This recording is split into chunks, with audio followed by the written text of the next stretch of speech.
So let's jump now to this next program, which is Writing La Dolce Vita, Food, Art, and Culture in Italy. And we have both faculty leaders for this program are here, so I will turn it over to them, Jackie and Bob. Should I go first? Take it away, Jackie. Okay. So I'm really excited to be offering this experience for the first time. You're looking at a picture on the left of the castello where we will be staying. It's Castello Sonnino. So this is an experience. It's going to be 2 weeks this May. If it doesn't happen this May, we are planning to move it to next spring, spring 2022, either during the semester or perhaps in May. But right now, we're planning for this May. And it's a history class and it's an English class, a writing class. You can choose either lower division or upper division history, or from 2 different numbers in the English lineup. And you can take both or you can take either. So it's quite flexible.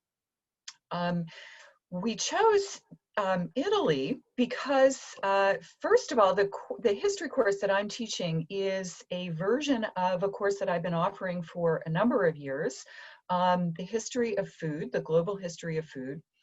And in that class, we have discovered that the Mediterranean region is the crossroads, one of the crucial places where food history developed. When you think of Italy, you might think of a steaming bowl of pasta with tomato sauce. And one of the things certainly we'll eat when we're there is a bowl of pasta, but we'll learn that pasta came from the Arabs across the Mediterranean, and the tomatoes came from Columbus and the Columbian exchange. It came from the New World. And Italy is just the perfect place to be, to study food, history, culture, production, consumption, taste. So this course goes from the ancient world all the way to the present, and we'll be partnering with people in Italy to learn about contemporary food culture and cooking, as well as viticulture, which is the production of wine. We're looking at some verdant land here in this picture. We're going to be in the heart of the Chianti wine region. And now just a word about Castello Sonnino. It's really quite extraordinary that we get to be here. It's a 16th century castle run by the Sonnino family, a baron and a baroness. We'll meet them while we're there. They have turned this castle into an educational center. And it's in the small town of Montespertole, which is about 20 miles from Florence, and Siena and San Gimignano.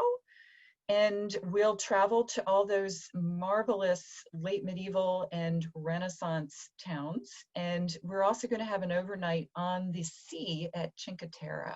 So I'm just very excited to share all of this experience with you. I'll turn it over to Bob. So my part of this class is to provide opportunities for writers to go to one of the places in the world that has attracted writers, artists for the last 4 centuries. One of the courses that I love teaching at Augsburg is writing about the arts.